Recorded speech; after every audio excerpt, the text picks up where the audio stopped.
Neemias capítulo 1, vamos ver o que diz a palavra do Senhor a partir do verso 1.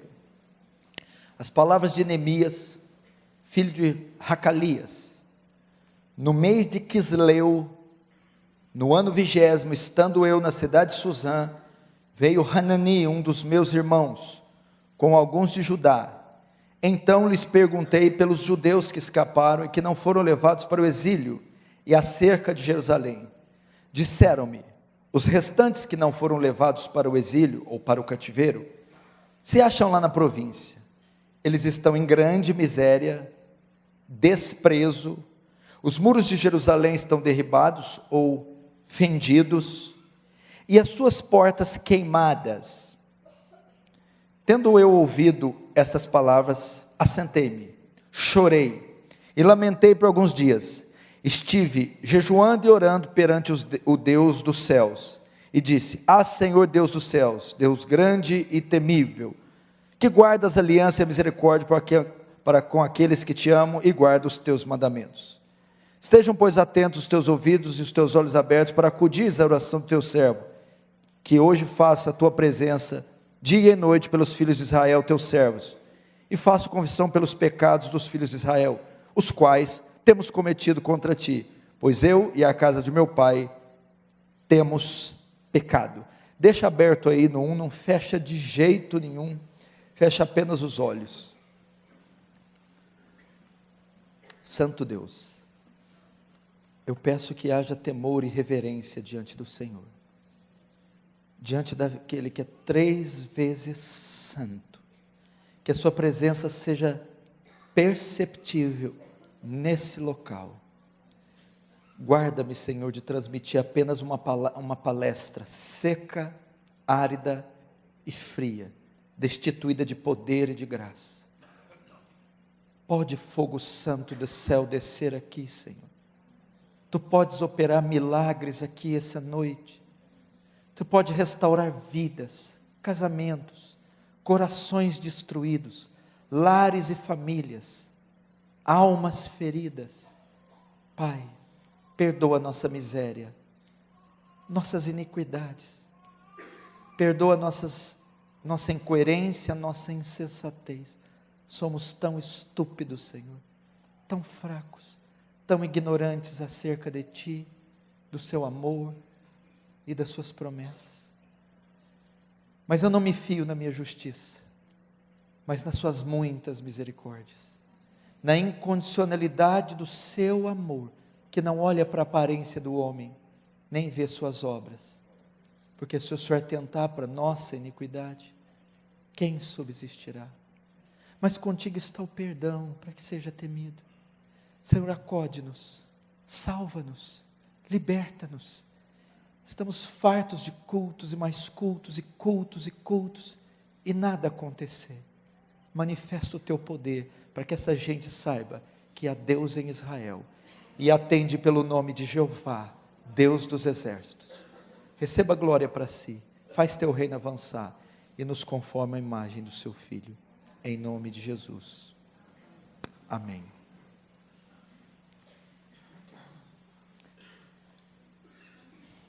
Preste muita atenção aqui.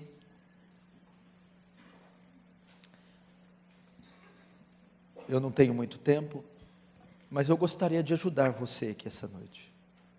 Vocês que estão nas galerias aí, vocês que estão no telão ou nas salas, ou que estão vendo pela internet, eu quero trazer uma palavra para consolar, para ajudar você.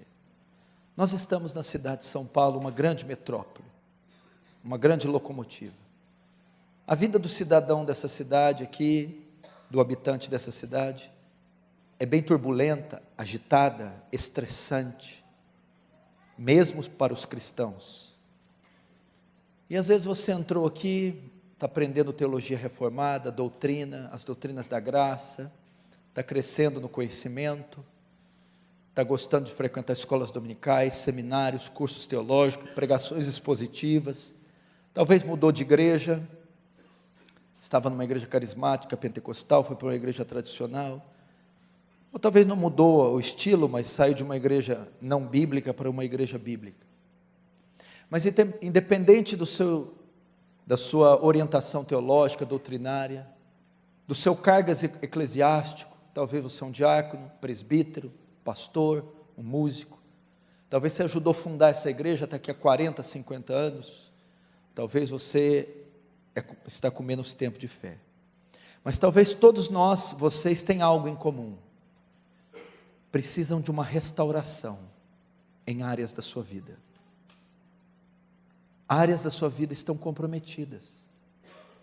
Essa noite é uma noite para um pit stop. Essa noite não vamos falar de doutrinas elevadas, de financiamentos, de leis junto à Câmara dos Deputados, dos assuntos pertinentes e que estão rodando em toda a mídia. Nós vamos falar da sua alma. Nós vamos falar da sua condição espiritual, conjugal, familiar. Nós vamos falar do seu estado de espírito, que talvez precisa de restauração, reconstrução, recomeço. Hoje você vai baixar um pouquinho a guarda, vai tirar um pouco os diplomas, os títulos. Hoje você é só um homem, só uma mulher, um pecador, carente de misericórdia, carente de consolo, carente de cura, carente de perdão, carente de graça. Deixa um pouco as pompas, deixa um pouco os títulos, os números. Se coloca diante de Deus hoje, não como fariseu, mas como publicano que batia no peito: tem misericórdia de mim, pecador. Eu vou usar esse texto de Neemias para falar da restauração da sua vida. O ano 70, Nabucodonosor invade Jerusalém e a destrói, e a saqueia, e leva cativo para Babilônia, milhares de pessoas. 70 anos depois, cumprindo a profecia de Jeremias, Ciro, da Pérsia, promulga o edito, dando liberdade para os judeus voltarem para a sua terra natal. Até que isso aconteça, um homem chamado Neemias, que estava na Pérsia, servia o rei Artaxerxes, em Suzã. Ele encontra um judeu, um dos seus irmãos, e ele pergunta: como está o estado do povo que não foi para o cativeiro? Como está Jerusalém? Como está minha cidade? Como está minha terra natal? Então um dos seus irmãos relata: olha, eu vou dizer como está Jerusalém. Os muros estão cheios de buracos, fendidos. As portas dos portões principais todos queimados a fogo. O povo está em miséria, em desprezo. E lá no capítulo 2 fala de opróbrio, vergonha. Jerusalém está em ruínas, está destruída. Neemias fica sabendo disso, comove seu coração e parte então para uma grande empreitada, para ir reconstruí-la. Talvez esse é o cenário da vida de alguns aqui. Talvez Nabucodonosor, Satanás, deu com ímpeto contra a tua vida. O ataque foi tão grande, a cilada foi tão grande, o laço foi tão grande, o dardo foi tão grande, que derrubou você, destruiu áreas da sua vida, ou a sua vida por completo. Talvez foi assim, um ataque, uma cilada, uma armadilha que você caiu, um deslize. Talvez você quebrou financeiramente, nunca mais se ergueu, caiu em grave pecado, foi infiel, infidelidade conjugal, sofreu um trauma físico, uma doença que trouxe sequelas, ou esfriou da fé, se desviou, está fraco, frio, e há dias, semanas, anos, não ora, não lê as Escrituras, não se santifica. Talvez a sua vida está assim, somente os escombros, em ruínas, e necessita de reconstrução, reconstruir, recomeçar. Queridos, essa noite é uma noite de recomeço, é uma noite de renovar alianças, restaurar o altar que está em ruínas, é uma noite de botar a mão na pá, na enxada, na espada, e partir para a guerra, e partir para o trabalho. Você não pode mais permitir que a sua vida esteja assim, nos escombros. Um casamento nos escombros. Uma vida financeira, profissional, nos escombros. Os filhos, a vida no lar, nos escombros. A vida espiritual, o ministério, a vida de oração, a santificação, nos escombros. Em ruínas. Foi tudo arruinado, caiu tudo. O golpe do inimigo foi muito forte. E jogou você no chão, quebrou você, destruiu você. Corrompeu áreas da sua vida. Você caiu. E o golpe foi tão forte. E você não consegue se recuperar. Não consegue se erguer. Talvez muitos aqui estão vivendo de máscaras. Bem vestidos. Bem apresentáveis. Socialmente equilibrados. Mas está escondendo um câncer, uma metástase. Depressão. Pecados ocultos. Vida infeliz. Frustração, casamentos de fachada, onde não se dorme mais no mesmo quarto, na mesma cama, não se tem relação íntima semanas, meses, até anos.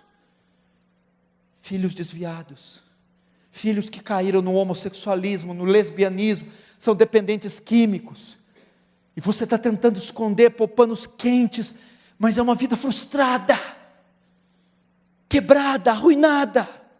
Ou talvez você é uma pessoa que não sente a presença de Deus há muito tempo, nem sabe o que é isso mais, não tem alegria em Deus, alegria no culto, não sente paixão mais pela presença de Deus, pela palavra, se sente seco, árido, frio, vazio, morto, perdeu a esperança já de uma visitação, o primeiro amor se foi. Uma vida árida, seca, litúrgica, religiosa, retrógrada. Talvez você quebra a cabeça, vai para o quarto e fala: Senhor, será que ser crente é isso mesmo? Será que tem algo errado? Não é possível que esse tédio, essa repetição, não há mais entusiasmo, alegria, paixão, vigor, força, experiências com Deus, quando Ele acordava você nas madrugadas para orar, experiências com eles de livramento, respostas de oração, visitações gloriosas de Deus, porque o nosso Deus fala, ministra o coração, enche do Espírito o teu povo, livra teu povo do mal. Fachada, ruínas, é meu estado. Talvez você aqui é um pornógrafo, está nos tentáculos desse vício maldito, nas cadeias da pornografia, nas cadeias do homossexualismo, nas cadeias da compulsão sexual, da imoralidade, das iniquidades, um viciado, irado, avarento, uma pessoa que tem compulsões carnais e não consegue vencer, não consegue dominar isso, e se pega numa profunda culpa, se sente sujo, imundo, vil, porque não tem domínio sobre as suas pulsões, suas compulsões, suas inclinações, vive caindo na lambança do pecado, na lama do pecado, e não tem mais domínio, e pensa: é o fim para mim. Como um homem como esse, uma mulher como essa pode ter algo de Deus? Já era, caí, fui vencido. Eu quero dizer, se você está em algum desses quadros que eu citei, você precisa de reconstrução. Você está em ruínas. Você precisa de reconstruir tua vida. Eu vou dizer algo, não dá para continuar mais assim. Basta! Não dá para prosseguir mais assim. Já está carcomido, já está putrefado, já é sistêmico. Tem que parar. Pare as máquinas agora e resolva isso antes que seja tarde demais. Esse foi o estado de Neemias. O homem relatou a ele, o irmão dele, como estava Jerusalém. Em miúdos, Jerusalém está um caos. Vamos ver mais ou menos aqui, eu vou passar bem rápido, porque é a parte B que eu quero entrar. Como estava Jerusalém? Verso 3, e disseram os restantes que não foram levados para o exílio, se acham na província, estão em grande miséria. Até aí, miséria. Qual era o estado de Jerusalém? Miséria. Pesados impostos sendo cobrados, desemprego, as pessoas estavam penhorando os próprios filhos para comer. Pobreza, desemprego, fome, doenças, miséria. Aquele povo estava passando fome. Então, algo que precisa ser reconstruído, primeiro temos que identificar o estado que estão as coisas. Miséria. Isso precisa de reconstrução. Talvez eu retrato disso aqui, de alguns aqui. Talvez você vive uma miséria espiritual.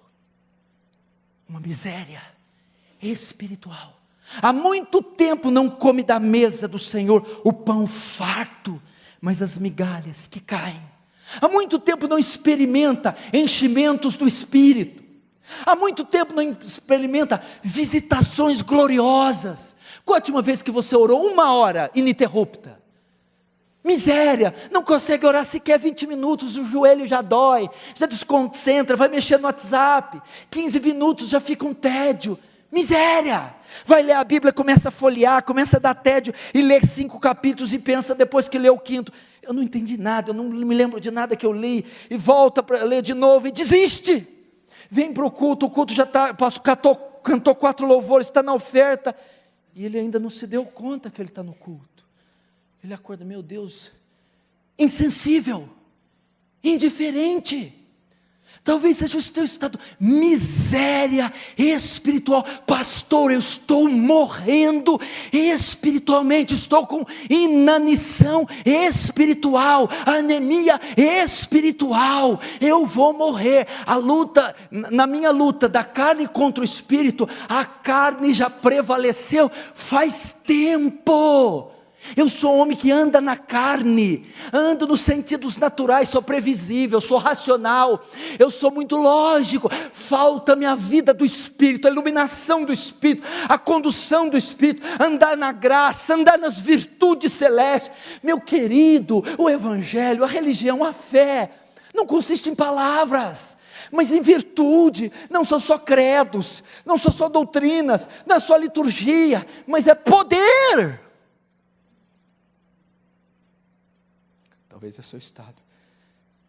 Segundo, muros fendidos. O que aconteceu? O ataque de Nabucodonosor foi tão grande, ele devastou a cidade. Os muros, que era a comissão de frente, a muralha, que impediu os inimigos de entrar, agora tinha um buraquinho ali, outro ali, outro acolá. Podia facilmente entrar algumas ratazanas, buracos, todo esburacado, propício para um ataque, sem defesas, onde o inimigo podia entrar. Buracos fala de quê? Brechas. Quem precisa de reconstrução, primeiro, está vivendo uma miséria espiritual. Segundo, está em pecado. Brechas. Brechas. Pecados que você foi deixando de lado e foram se acumulando, áreas sem ser tratadas, sem ser lidadas, pecados, brechas. Essa é a causa da ruína de muitos crentes. Gente, como é que relativiza pecado? Como é que faz o estudo de pecado? Meu querido, pecado é pecado aqui em cantonês, mandarim, chinês. Pecado é transgressão da lei, pecado é iniquidade, anomia, pecado é uma ofensa contra a glória de Deus. Brechas, o que é isso? Ei, esse dinheiro que você está metendo na mão, não é teu não. Ei, esse site que você está clicando aí diariamente, é proibido. Ei, esse contato com aquela mulher casada, depois da meia-noite, esse flerte, brecha, esse olerite falso, esses juros, aliás, esse lucro, extra, espúrio, brecha. Esse gato que você está fazendo na internet, cria vergonha na cara. Pegando a internet do outro, a net, o Netflix, sei lá o que, o diabo, que é isso? O crente vai lá e faz. Brecha. Nome protestado, nome sujo, compra e não paga, dívida em banco, juros altos, flertes com mulheres casadas, com homens casados, cobiça, aquela mulher daquela repartição, aquela mulher sensual, que você nutre o seu desejo, sua fantasia, todas as vezes que encontra ela, opa, ela está lá, veio com a roupa que eu queria.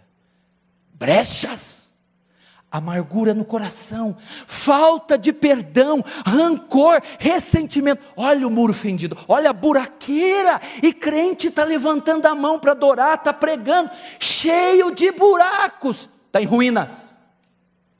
Pecados, você perdeu o controle deles, perdeu o domínio deles. Eles te seduziram, eles te venceram, te dominaram, estão matando você e lançaram você no chão. Brechas, é um olhar, são pensamentos, mentira, papéis, toques, mão, ir para a cama com a mulher sendo solteiros. Brecha. Era o estado de Jerusalém. Será que não é seu estado?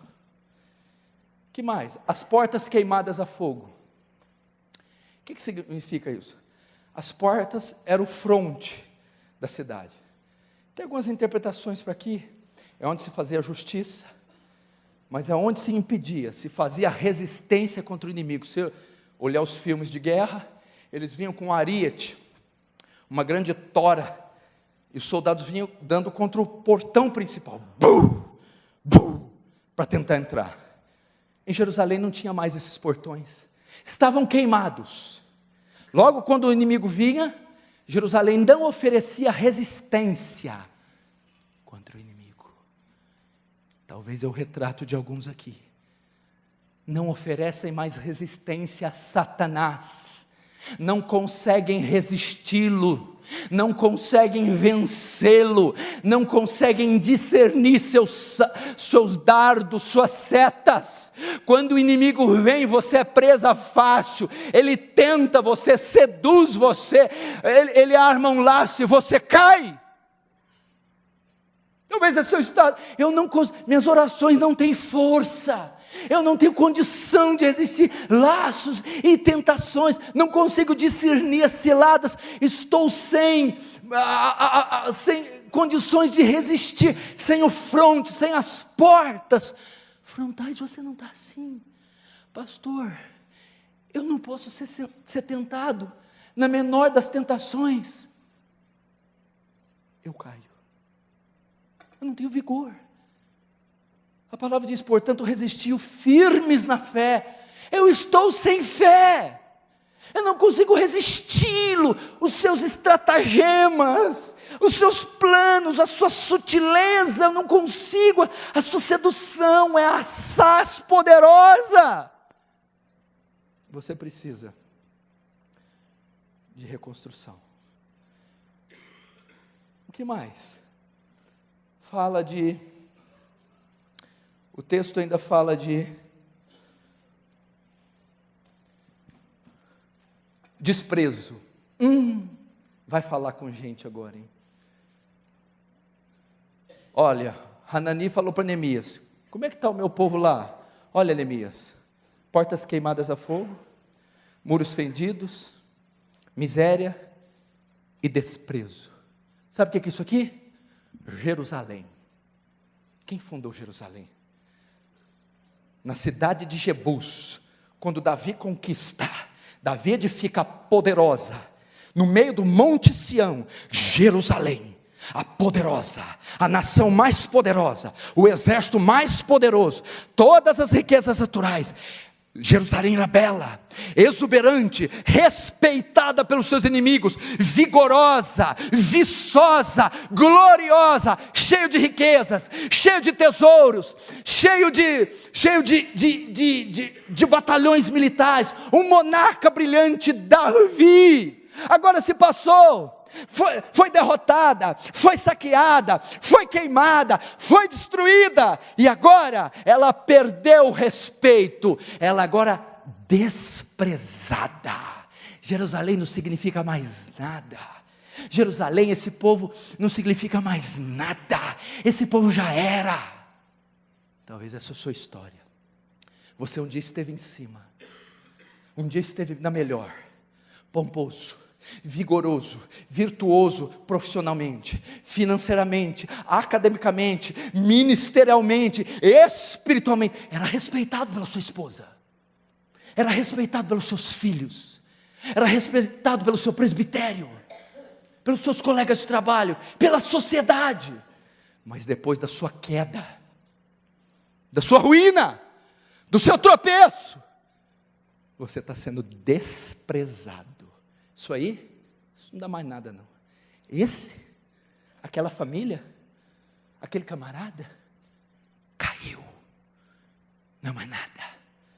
Você está sendo desprezado pelos seus familiares, desprezado pela sua esposa, desprezado pelos seus filhos, desprezado pelo seu marido, desprezado pelos seus pastores, desprezado pelo seu círculo de amigos.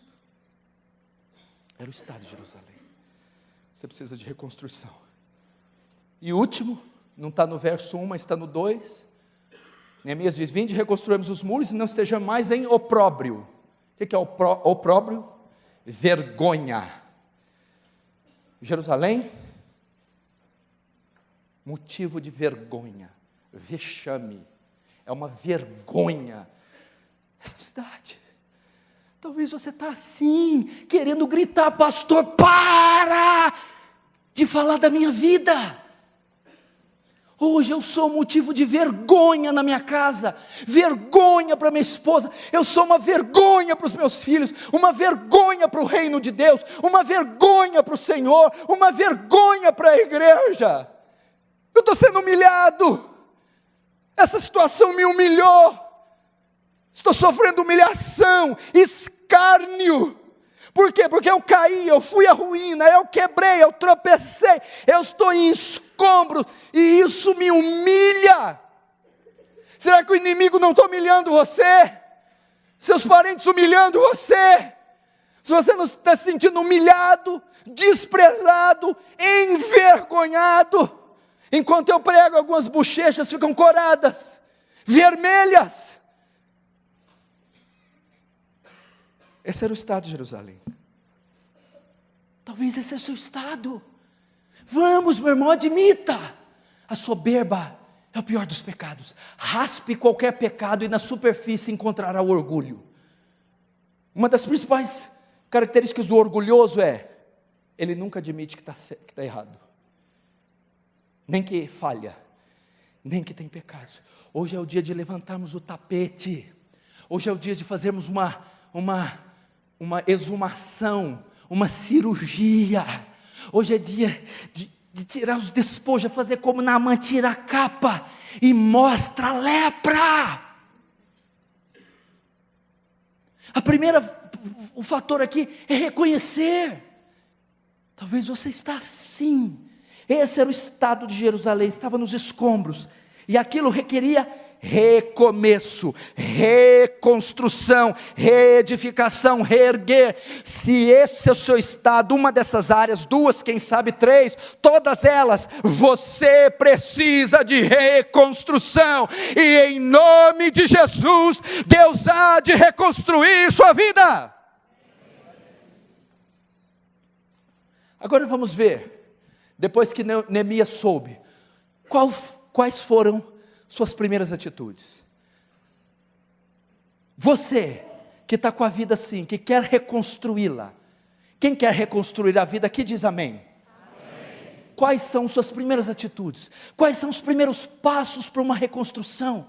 Nós vamos seguir o exemplo do exímio administrador, do líder nato, do reconstrutor nato, Neemias. E se você atentar detalhadamente para os termos, os detalhes que eu vou te passar, você terá sucesso na reconstrução da sua vida. Você disse que queria reconstruir, Vamos seguir o exemplo de Neemias. Quais foram os primeiros passos? Vamos lá. Verso 4. Tendo eu ouvido essas palavras, até aí. Já tem muita coisa aqui, não dá para passar para frente não. Vejam só, escute, olhe para mim. Neemias encontrou dos seus irmãos, ele estava na fortaleza em Suzã, na Pérsia, era copeiro do rei. Ele encontra um judeu nativo, um dos seus irmãos. Como é que está o meu povo lá? Eu vou relatar para você. Escombros, miséria, opróbrio, portas queimadas, muros fendidos, desprezo. A Bíblia diz que tendo eu ouvido essas palavras, primeira reação de Neemias, ouvir, tendo eu ouvido. Quando eu estava preparando esse sermão, eu falei, não, isso aqui não é assim não, eu vou estudar isso aqui. Aqui não está falando do ato de ouvir, a palavra no hebraico original, que dá a ideia de assimilar, conceber, receber, cingir. Quando eu concebi, assimilei, compreendi. Primeiro passo para você reconstruir sua vida, camarada, você precisa conceber o estado que você está. Tem gente aqui comendo chuchu e arrotando peru. Não entendeu o estado que está. Neemias concebeu, compreendeu, assimilou. Querido, olha para a tua vida, olha para o caos que ela está, concebe isso. Ouvi ministros do altar, cingi-vos, foi o que Joel disse para os sacerdotes da época, cingi-vos com pano de saco. Meu irmão, concebe, o teu casamento está falido, a tua família está dividida, o teu ministério é de fachada, você está em ruína. Concebe isso, recebe isso, compreende o seu próprio estado. Primeiro passo. Você já viu alguém que não tem doença procurar um médico? Claro que não. Alguém sem dor tomar um medicamento? Claro que não. Como é que alguém busca ajuda? Como é que alguém busca um remédio? Quando essa pessoa detecta a enfermidade, quando essa pessoa identifica a dor, aceita, está doendo, tem um órgão que está infeccionado, apalpe-o e você vai ver, é real. Não ignore os fatos, conceba, não é normal esse estilo de vida, não, você não pode aceitar essa condição que foi imposta. Assimila, recebe, compreende, confessa o teu estado. Primeiro passo para a reconstrução. Segundo, ouvindo eu essas palavras, assentei-me. Em vez desse homem trabalhar, esse homem foi sentar. Por que ele sentou? Porque ele não é igual eu e você. Se ele fosse igual eu e você, quando eu tivesse ouvido, estaria escrito aí, quando eu ouvi essas palavras, peguei o metrô. Neemias não, sentou. Por que ele se sentou, presbíteros? Porque o baque foi forte, foi muita informação. Não é muita informação para você? Quais?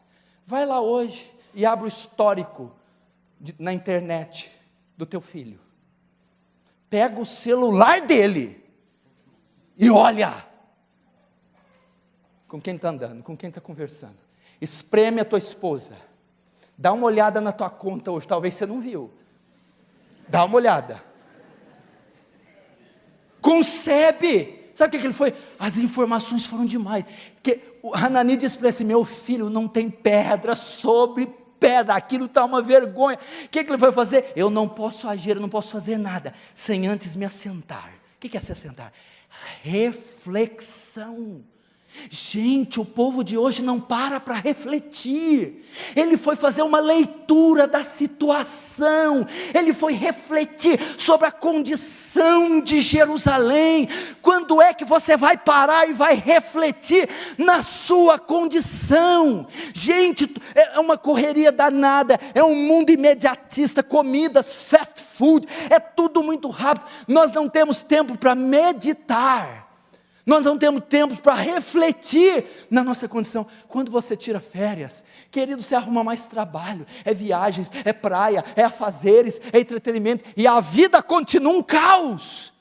Tira uma semana só para orar e jejuar. Tira uma semana só para refletir, desengaveta, abre as gavetas e pega e faz uma leitura, um planejamento, cria uma tabela e veja como está a condição da sua vida. Reflexão. Reflita agora.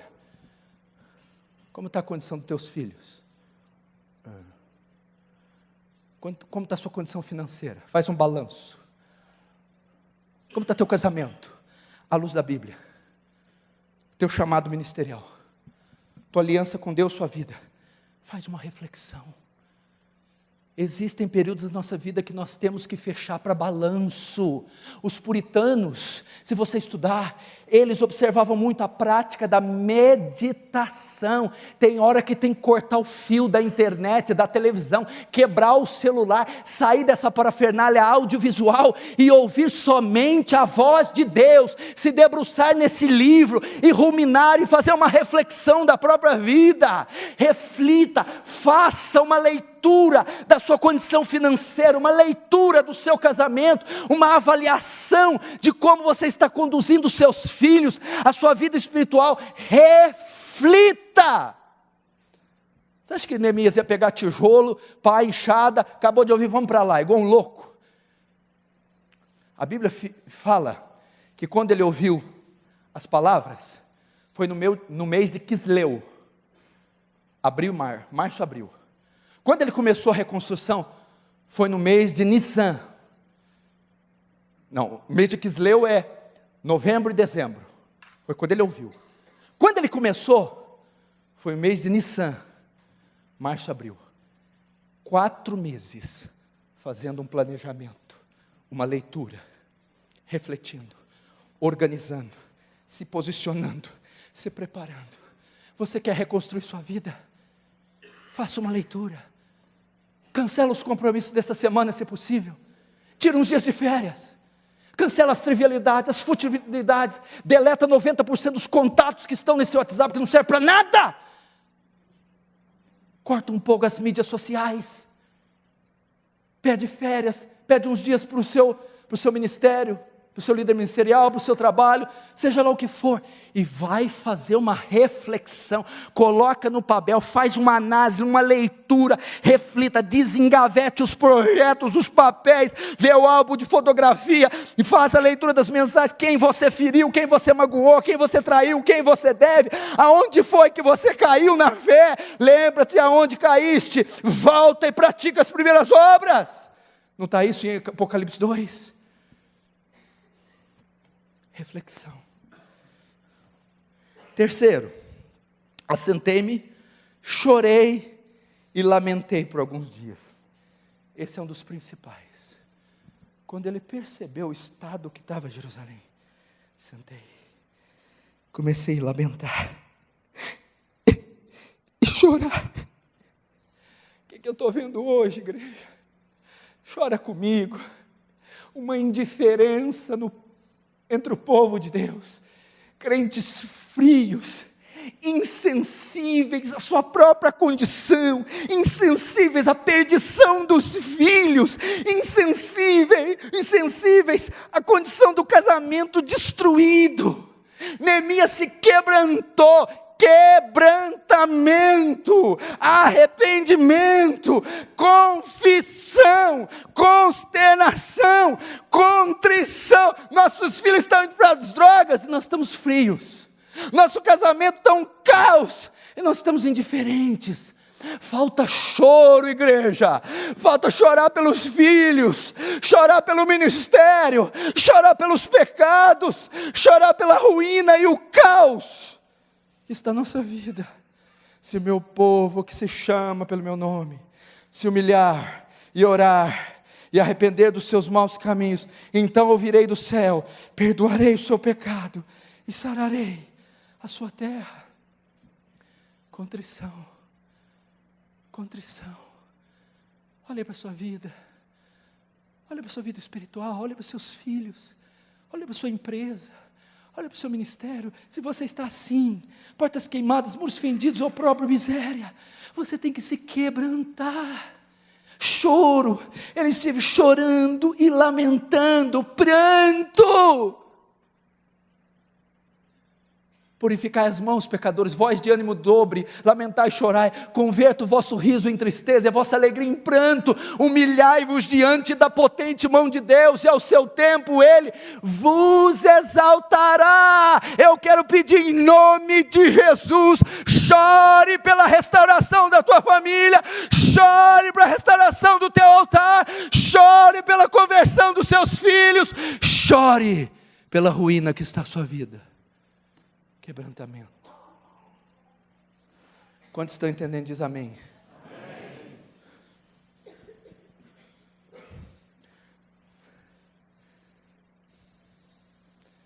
Lamentei alguns dias e estive jejuando. Você pesou essa semana? Pesou? Você deve ter visto que está faltando um pouco de jejum, né? Não, peraí, pastor, o senhor vem falar de jejum para a nossa geração, McDonald's, Burger King, churrascaria. Meu irmão, nós estamos pior que os católicos romanos, nem na quaresma nós estamos jejuando. Jejum virou conto, mito. No máximo alguém jejua se a esposa capotar e ficar na UTI em coma, e o médico fala, vai morrer daqui 10 minutos, aí ele jejua. Jejua 10 minutos. E o jejum?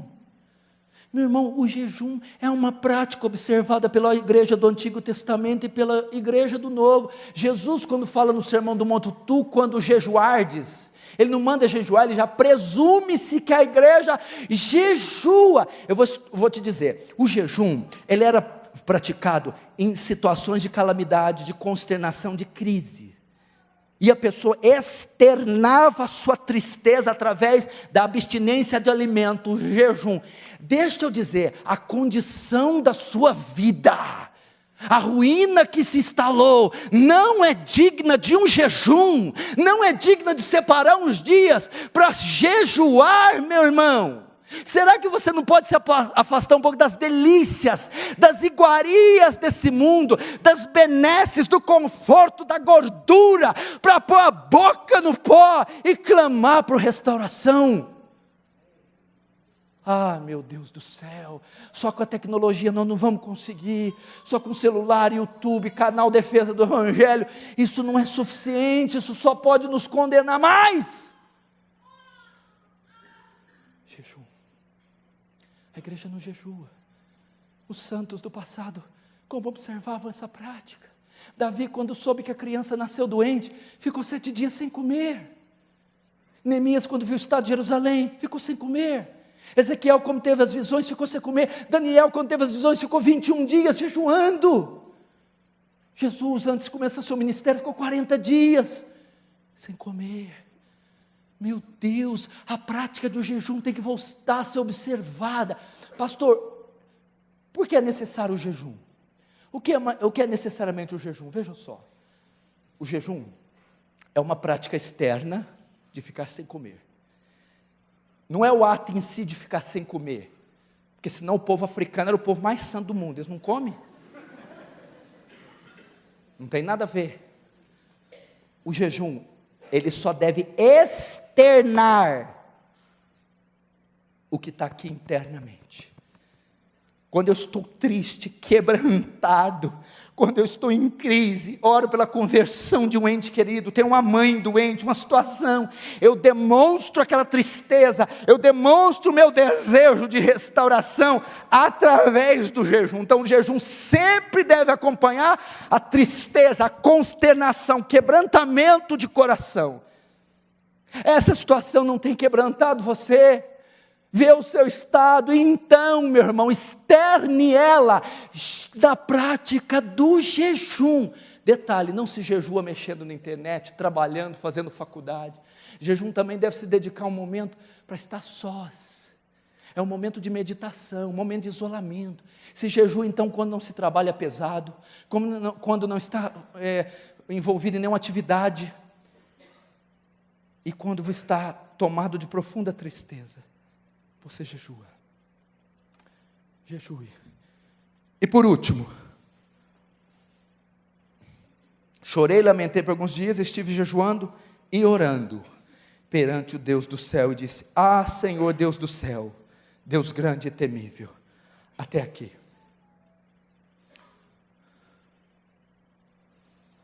E essa Cinderela, essa gata borralheira, chamada oração, o que foi feito dela? Neemias sabia, não existe reconstrução sem oração. Sabe o que é oração? Ele vai reconstruir uma cidade. Escuta, antes de eu consultar os engenheiros civis, antes de eu consultar os arquitetos, antes de eu consultar os gerentes de banco, a mão de obra, o pedreiro, antes de eu consultar o câmbio, eu tenho que consultar a Deus, antes de ligar para a cunhada, antes de falar com a amiga ímpia, antes de buscar os gurus humanos, você tem que consultar a Deus, pedir a opinião de Deus, ir a Deus em oração e em jejum, até que Ele mostre o que você deve fazer, que caminho seguir, qual passo dar, como iniciar a reconstrução. Neemias sabia disso. Oração, meu irmão. Arnold Schwarzenegger, o ator de Hollywood, que fez o papel do Exterminador do Futuro, ex-governador da Califórnia, nos seus primeiros anos de juventude ele era fisiculturista. Ele foi 7 vezes campeão mundial de fisiculturismo, Mr. Olympia. Ele tinha uma frase em inglês que dizia assim: no pain, no gain. Sem dor, sem ganho. Sem dor, sem crescimento. Vamos mudar aí. No pray, no gain. Sem oração, sem crescimento. Sem oração, sem reconstrução. Sem oração, sem recomeço. Sem oração, sem reinício. Nós começamos a reconstrução, sabe aonde? No seu quarto de joelhos, com a porta fechada. Como você inicia esse grandioso projeto? A sós com o Senhor, dia e noite, noite e dia, até que Ele fale.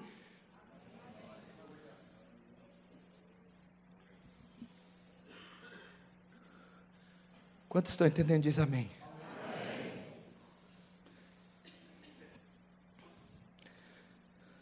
Amém.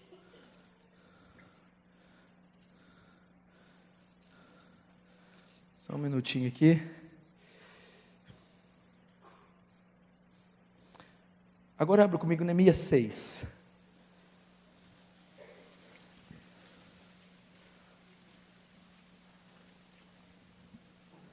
Neemias 6, verso 15. Neemias 6, 15. Acabou-se, pois, o muro aos 25 dias do mês de Elul, em 52 dias. Até aí. Neemias teve sucesso, sim ou não? Sim. É lógico que eu pulei vários capítulos, etc, etc, mas só para te dizer. Quando ele ouviu, a cidade estava em escombro e ruínas. Quando ele orou, lamentou, jejuou, refletiu, assimilou, agora no capítulo 5, em 51 dias, o muro estava erguido. Meu irmão, se você quer ter sucesso como Neemias, você vai começar no teu quarto, e o Senhor há de estender a mão para você. O Senhor há de amparar você. Eu não tenho prazer na morte do que morre, eu não tenho prazer na miséria, eu não tenho prazer na derrota. O Senhor é com você, meu irmão. Ele quer te reerguer essa noite, Ele quer fechar esses buracos, essas brechas. Vá a Deus em arrependimento sincero, e esses pecados serão perdoados, e essas brechas serão fechadas, e o inimigo não entrará mais.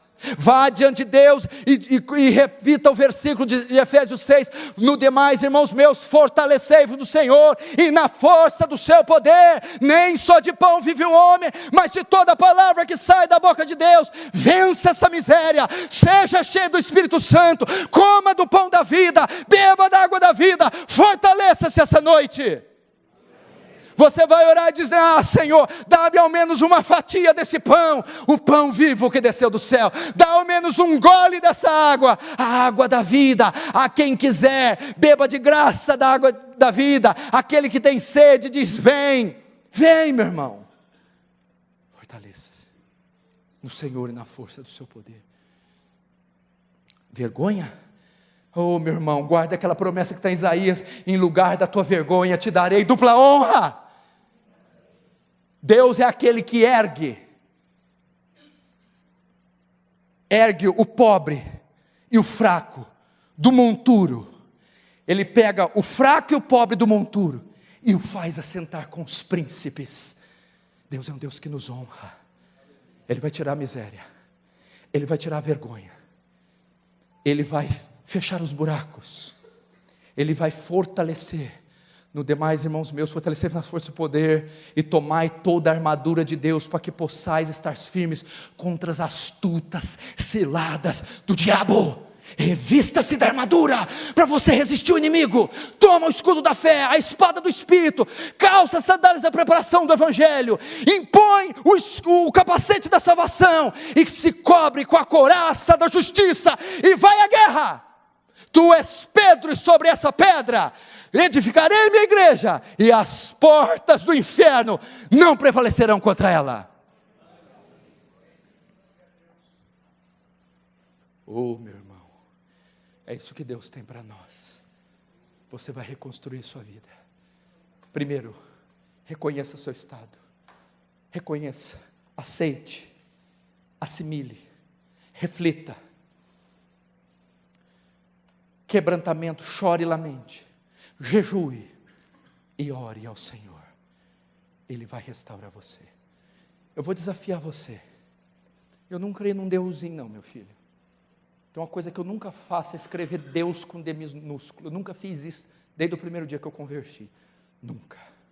Porque o Deus com D maiúsculo chama Yahweh, Yahvé. O eu sou o que sou. Moisés foi discutir. Deus falou assim para ele: por acaso, uma vez a minha mão tendo sido estendida, alguém poderá fazê-la voltar atrás? Oh, aleluia.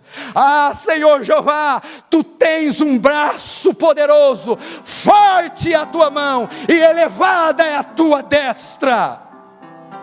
Esse é o nosso Deus, meu irmão, grande em força e forte em poder. Eu vou orar para que a reconstrução comece hoje, não é amanhã, não é o ano que vem, é hoje. Deus vai visitar você hoje, o poder de Deus vai alcançar você hoje, o consolo de Deus vai alcançar você hoje. Deus é misericordioso. Olhe para cá, aqui tem 1, 2, 3, 4 blocos embaixo, 5, 6, 7, 8, 4 em cima. Eu só vejo blocos, só um pouquinho mais baixinho, eu só vejo blocos.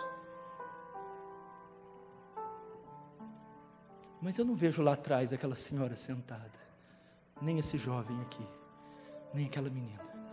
Eu não conheço você. Eu não sei se tem comida no teu armário. Eu não sei como é que está o saldo na tua conta. Eu não sei o que você está passando. Eu não sei quantas lágrimas você derramou essa semana. Mas Ele sabe. Ele não vê 8 blocos. Ele vê você. Conhece você. Sabe de todas as suas necessidades, suas fraquezas, seus pecados. Quantas lágrimas tem derramado? Ele não está aqui para colocar o pé na tua garganta, para julgar e apontar o teu pecado. Ele está aqui para estender a mão e dizer: filho, não temas, eu sou com você, eu te restauro, eu te ajudo. Fecha os olhos, curva a sua cabeça.